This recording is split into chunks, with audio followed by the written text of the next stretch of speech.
Now it's time for the final Zelda game on the Philips CDI, Zelda's Adventure. So you start off with another digitized cutscene, but you'll notice that in this game, they're all live-action FMVs. These are so bad that they're just bad. There's no redeeming qualities here. Ganon is back and he's threatening the world again, and this time he's actually kidnapped Link, so Zelda is sent out in his place. Or at least I think that's the plot. The audio mixing is terrible, with a lot of the dialogue being almost unintelligible. The load times in this game are atrocious. It's one of the worst things about it. It takes forever just to go from one screen to another.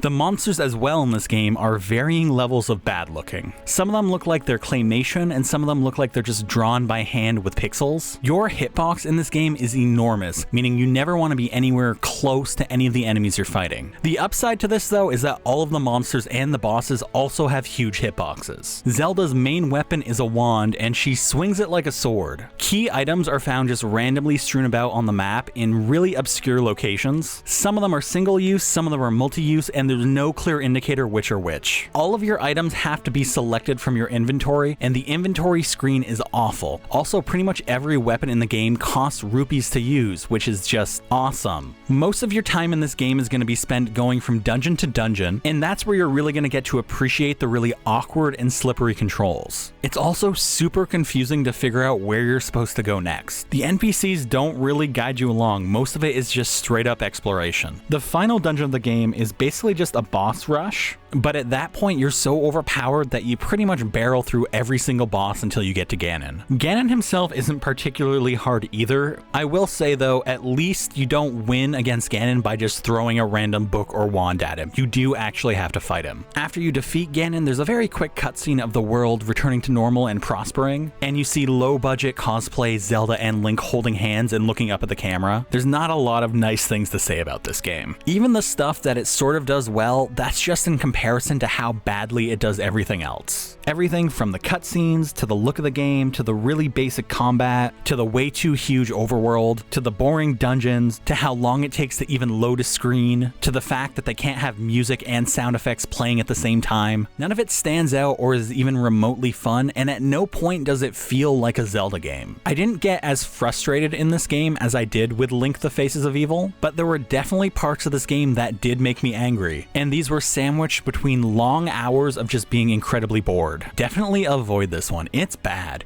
It's next level bad.